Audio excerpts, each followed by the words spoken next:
लोगोफोर दिनैनि गोदान भिडिअनि सायाव दिनै आं नोंथांमोननि गेजेराव मोननैसो गोदान निउस आपडेट लानानै फैदों। नोंथांमोना आंनि बे भिडिअखौ जोबजासिम नायलां। भिडिअखौ जागायनायनि सिगां फिसा इन्ट्र' होना लाग्रोनि।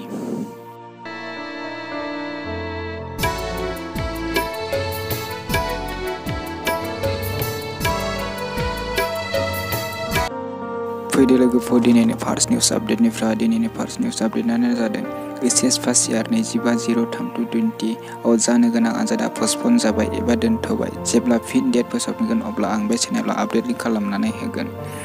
उदां बिजाथि महरै गसंथेनाय बर' सावथुन मुलुगनि फैला बर'गिरि बिथाङा इउपिपिएल दोलोआव जयेन जाबाय। बिथांनि खौसेथि मोन्थोरा दंमारो। गिख्रंथाव कर'ना भाइरासनि थाखाय 24 मार्च मोनाबिलिनिफ्राय 30 मार्चसिम आसाम नाङैनो लकडाउन जागोन। कर'ना भाइरास फैनायजों लोगोसे मास्कनि दामाबो बारायबाय। बेखायनो जोंनि गेजेराव बर' आइजो आर'नाइनि मास्क बानायदों। बेनि थाखाय नोंथांमोना मा कमेन्ट होयो कमेन्ट खालामदो। नोंथांमोना गामसा, दख'ना, आर'नाइ जुदि बायनो सानदोंब्ला नोंथाङा एमाजनाव थांनानै अनलाइन खालामनानै लानो हागोन। एमाजनाव बड' ट्रेडिशनेल ड्रेस होनानै लिरबानो फैगोन।